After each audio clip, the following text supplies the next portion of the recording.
I can say that I'm very happy to introduce to you the moderators of this session, Dominik Kalweisen, and I think we can start. Dominik, the floor is yours.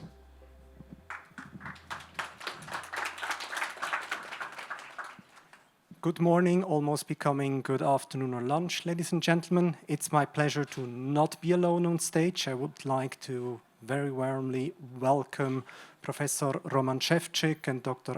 Adam Gontas to the scene. Please give them a warm applause.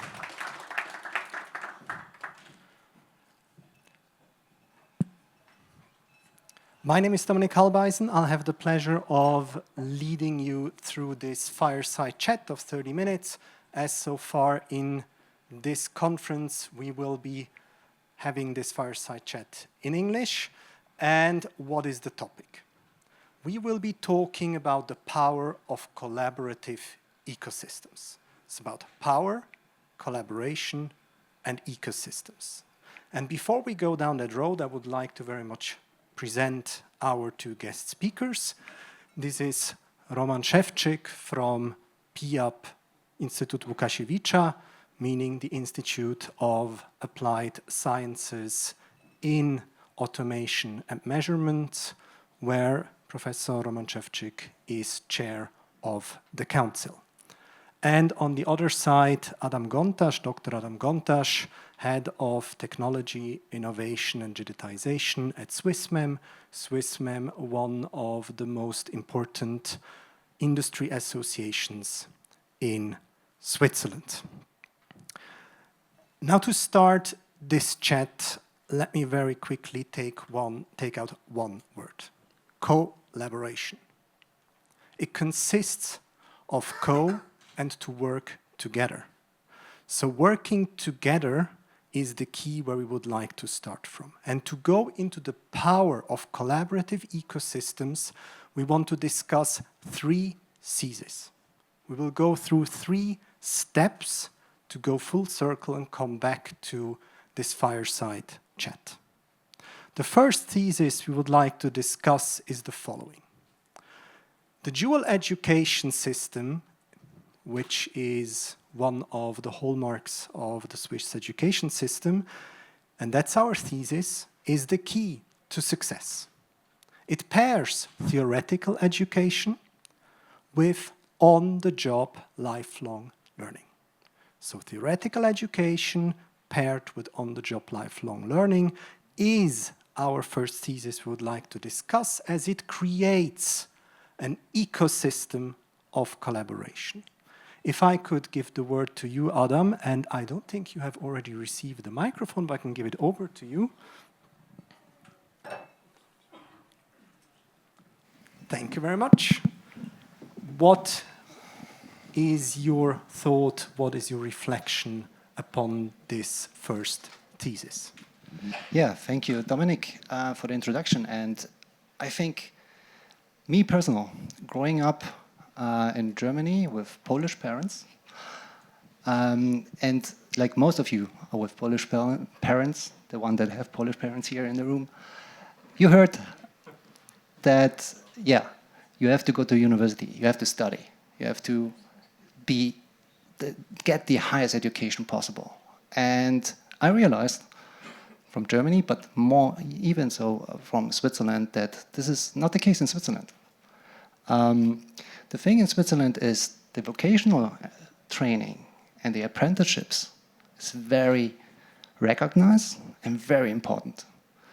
And when I'm abroad, when I'm in China and US, everybody talks about that and looks at Switzerland exactly because of this thing that is quite unique and I think a very important basis for Switzerland to have this vocational training and education.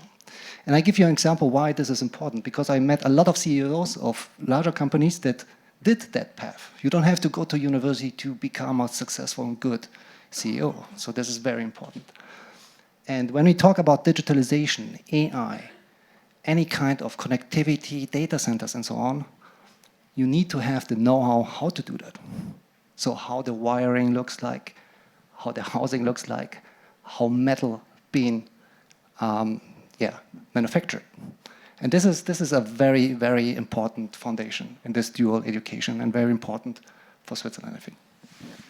Thank you very much for making the argument that this vocational approach creates an ecosystem which nurtures collaboration by uniting theory with practice. Dear Roman, coming from your perspective, what would your take be on this first thesis on creating a collaborative ecosystem from the basis on? It is very, very interesting point of view, because I totally agree that it is worth to go to the university. It is worth to study, and it is worth to make PhD also. And before our meeting, I was thinking about it, and I realized that half of my PhD students, five of my promoted PhD students now with PhDs works in industry. 3 of them work in their own companies, which they started after PhD. My best PhD student, I was really counting on him, brilliant in scientific theory, decided to give up academic career and started his own company. We are now realizing together a project. So on application. So for sure it is worth to go to academic studies, and for sure it is really worth to not to neglect industrial part of this academic studies, especially if it is technical academic studies. So it is for sure necessary, and it is always a question how to organize this, let's say, vocational practice or involvement of the students into practice, into industrial practice. Especially because a lot of innovation, a lot of, especially this breakthrough innovation, is carried out by spin-off, by small companies. Small companies has a problem with organization of vocational practice, because they have no infrastructure, no people who are trained. If you want to involve not student but pupil from secondary school, it is disaster. It is disaster from the legal point of view. They are honestly children, so you have to take care about children in the industrial conditions. Nobody wants to do it. So I think the very important part in it is activity of professional organizations, because SMEs, especially small companies, are not able to do it themselves.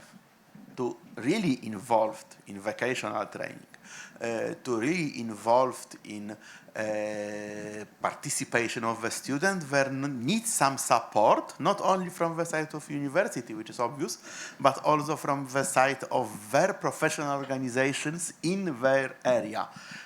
And if it is successful, I know that what is the result if it is successful, because in institute where I work, we have a lot of students, a lot of master students making master thesis together with us, and it is something what my former boss named Fountain of the Young.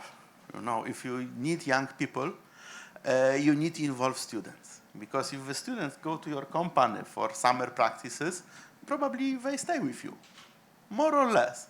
And if you need brilliant people who finish studies, you have to look for them as soon as possible. You need to involve them earlier. So it is really worth. I know it from my experience, personal experience at work, but generally it is really a problem for SMEs, and for sure there is a place for professional organizations. Thank you.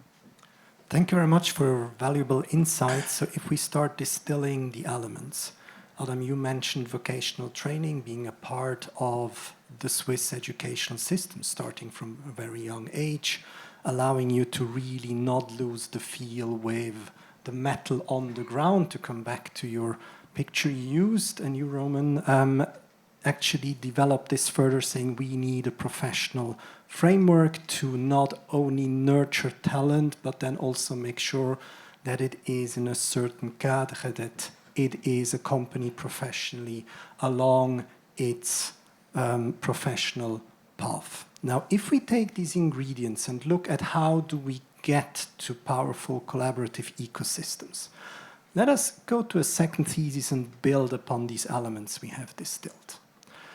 Let us put up a hypothesis. Innovation driven by private investment is crucial in long-term development to using whatever input comes out of this ecosystem we have just created.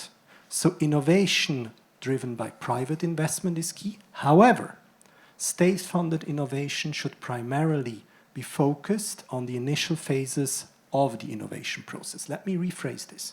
Initial phases, strongly state-funded investment to alleviate risk, especially for SMEs, and the main driver, private investment to drive long-term development.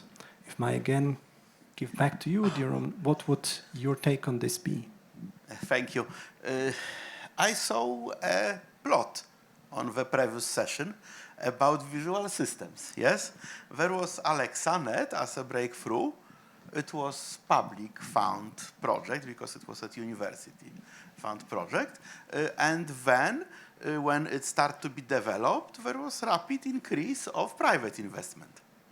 Yes, so it is the simplest model. It is the simplest model. Always public-driven investment in innovation should be focused on initial state, where risk is very high, where possibility of breakthrough is very high, but the risk is also very high, and you can lose everything. So government supporting this phase, taking part of this risk, it is very important. But later, exactly as we saw on this plot, industry take leading and industry continue this grow, overcoming universities. It's obvious and necessary.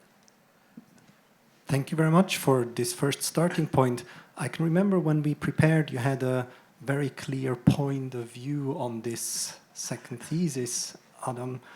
Could you elaborate? Could you give us your point of view on private investment versus state-run investment and their relationship? Absolutely. Generally, I fully agree with you, Roman, as you know. But there are some downsides. We at Swissmem, as a neutral association in Switzerland for industry, we think that the market should regulate innovation. So public funding is good to enable certain things, but should not steer technology. So, and I saw very bad examples in our northern part, border, across the border, Germany, where you see that a lot of founded projects are being there just for the product work for universities to do their job, but the results are slightly not adapted in the implementation or in industry. So there are many projects that shows, look, we did something, we did PhDs, we did nice work, nice paper, a lot of publications, everything nice, but hold on, industry is not adapting. And this should not be the case. So I'm a very big fan of private investments, and you have to see, InnoSwiss, one of our key founding possibility in Switzerland, when you're a SME, a company from Switzerland, and you start an InnoSwiss project, you will not fund it. You don't get money. You have to put in-kind activity to start this project, so you have to have a motivation and result orientation that something happens and something comes out of that. The academic part is funded 100%, so that's a good part about this thing. But this is something that is very useful and very result-oriented, and that's why I'm a big fan of more the private funding and less the public one. Yeah. Let me further elaborate on that one. So if I understand correctly, you're very much in favor of this iterative approach where the public funds mini baby steps where a real, to use such a simplified picture, where a real economic use case is behind it. Could you further explain to us where you see the strengths on this, and perhaps also elaborate very quickly on potential weaknesses and risks? Yeah, I mean, I'm coming from the manufacturing industry, and you have to be aware that, especially in SMEs, where you have huge capex, long time investments, and so on, you're not talking about disruptive innovation. You talk about discrete manufacturing, something tweak there, and being always a little bit better than before. So this is quite important to have this aspect. That means we need to have this baby steps in manufacturing. I mean, pharma industry or chemical industry, it's a little bit different story. This is, by the way, also one of the main reasons why Switzerland is in a high ranking, because every little valve position is a patent sometimes. So there you have to see where are you coming from. And again, me as a representative of SMEs, we need this step and this discrete innovation, and therefore this funding possibilities in that area. Thank you very much. I very much like the notion of discrete, of mini baby steps being funded or founded in reality. However, you said something very important. It's not the big leap, it's not the big jump, it's not disruptive innovation. And sometimes larger steps are needed. Coming from a background that has gone through tremendous growth, Roman, what would your take on this be? How do you see the role of the public and the private in driving innovation, especially in an environment that needs to move forward quickly? Yes, it is another very important thing, and I feel it is a difference between Poland and Switzerland, still different, because Poland, in spite of the fact it is now in G20, not last position, but in G20, Poland is still emerging market.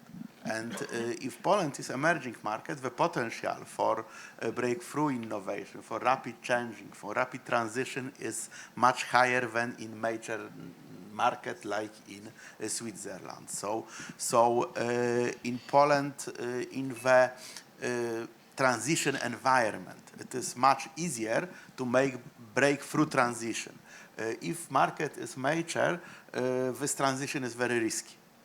And if it is risky, companies don't want to take this risk, and it is obvious. They prefer incremental innovation. So I think it is a matter of balance. In Poland, I think there is still some potential for more radical innovations, but of course, these incremental innovations are also necessary. In Switzerland, this potential for radical innovation is slightly lower, and these incremental innovations are much more valuable, much more common. And in this case, I suppose it is also connected with participation of academic groups, of spin-offs in this innovation process. If you are focused on incremental innovation, typically companies are able to make this incremental innovation themselves with their research and development department. If you are going to make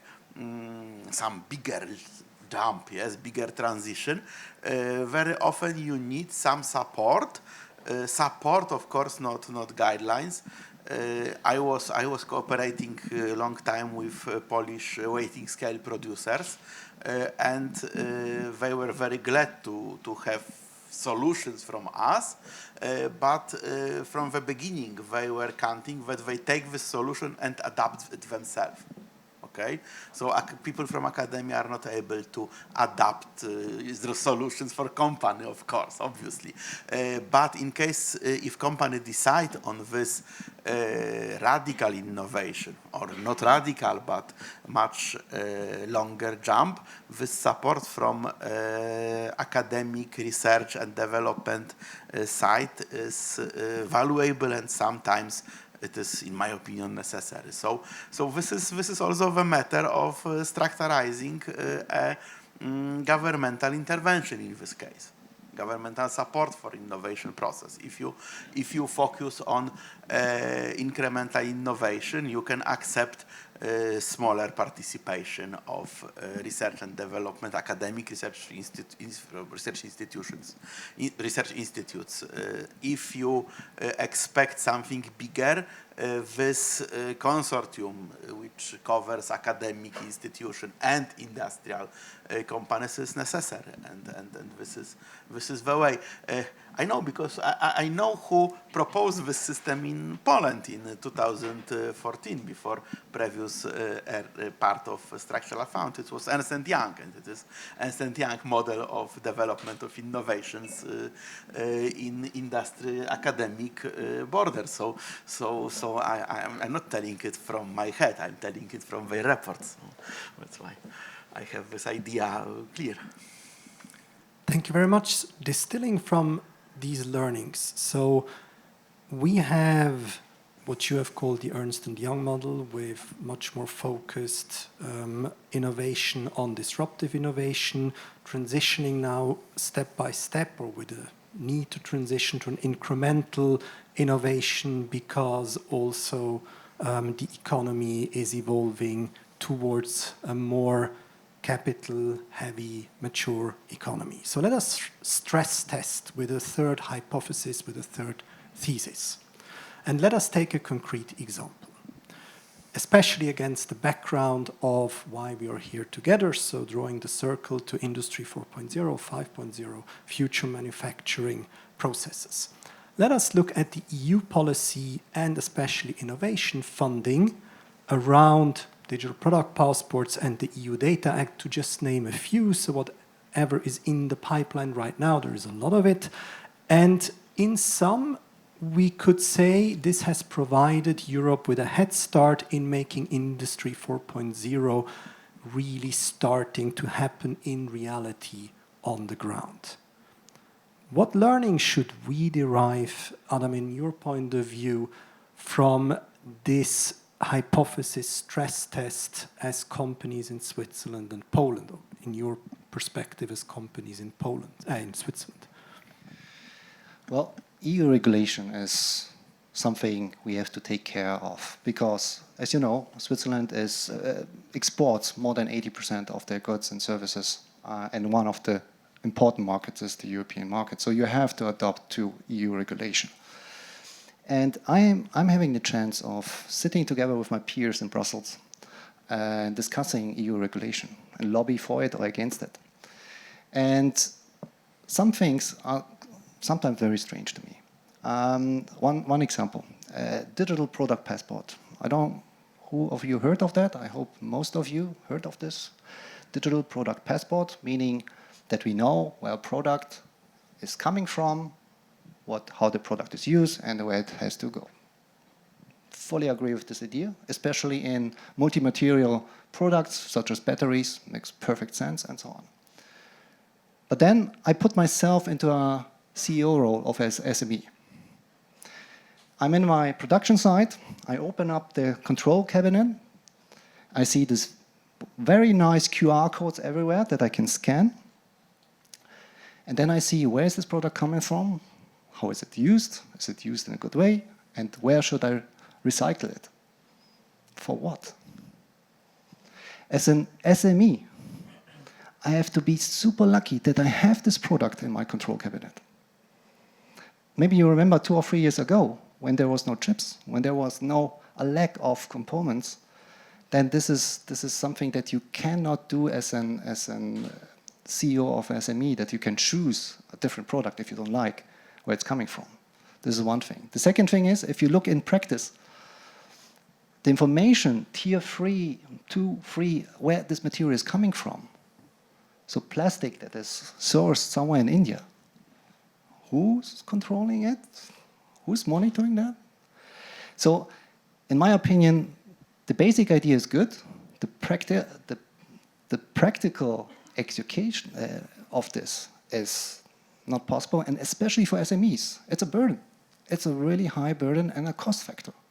And same with the Data Act. Data Act, the origin of the Data Act is also very good. Facebook, TikTok, Instagram has all the data, 80% of our data. That cannot be. This is our data. It should not be on American servers. That's the basic idea. What they forgot is that the data that's generated, also manufacturing companies have to provide data. So how come? Gabriel, if I ask you, please provide me your machine data, because I would like to have nice tools and teach my AI model on that, I think you'll be not very happy. So you see that it must be very clear. Okay, what is the use? Is it very beneficial? Yes or no? So this is something that I really challenge. Yeah. Thank you very much. Mirroring your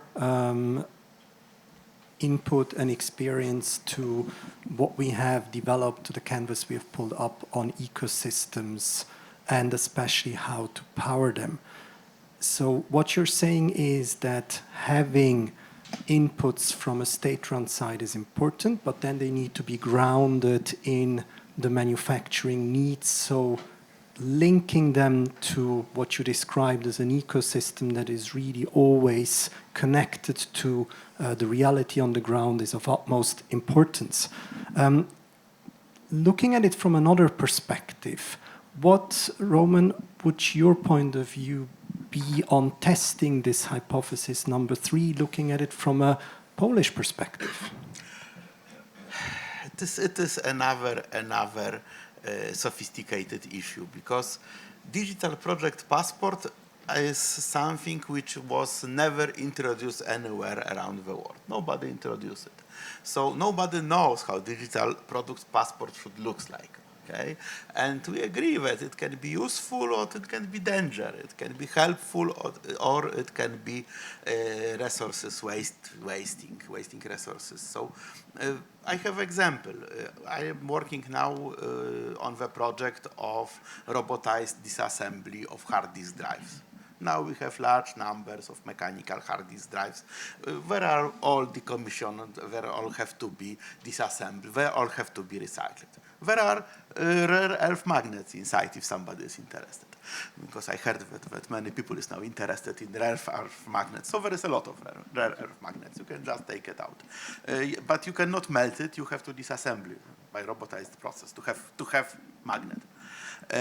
So the question is how to disassembly hard disk drive. There is no documentation. This hard disk drive were produced by different producers. One type of hard drives have different things inside, because nobody was caring what is inside.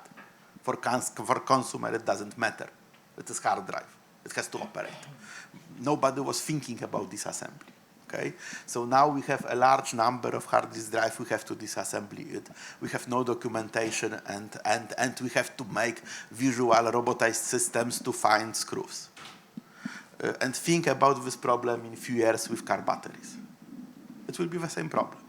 There will be in Europe a large number of car batteries from Chinese producers who dissolve, who were taken by other companies, and after 15 years you will have to recycle all these batteries, and you will have no documentation. So idea of digital product passport in such a case can be very helpful, of course. But of course, it can also go in the wrong way.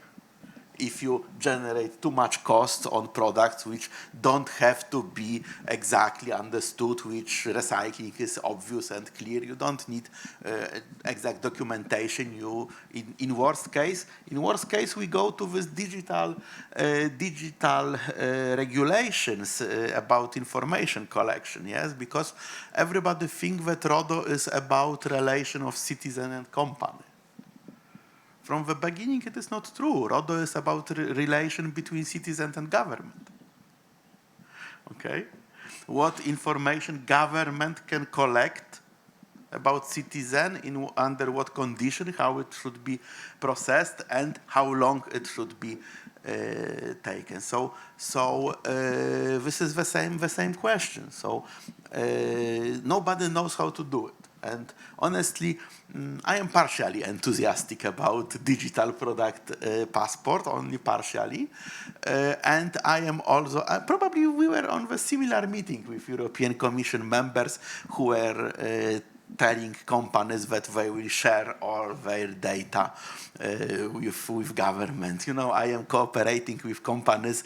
They are crazy about not sharing their data with me. I am working for them. I am trying to help them. They are crazy about not sharing data with me. They are panicking when they have to share any data with me. I'm not competitor, okay? So I don't know how it will finish, what would be the final result, but the important part is that nobody did it previously. So everybody is trying to understand it, trying to find out the solution which will be helpful, because needs are obvious, needs are real, and problems are real, and costs are also real, because this is not only the cost of storing data, not only cost of digital product passport in operation, but it is also a cost of, for example, recycling, which can be enormous if something is mistreated. So there is a lot of problems, and the key is to find a balance in it.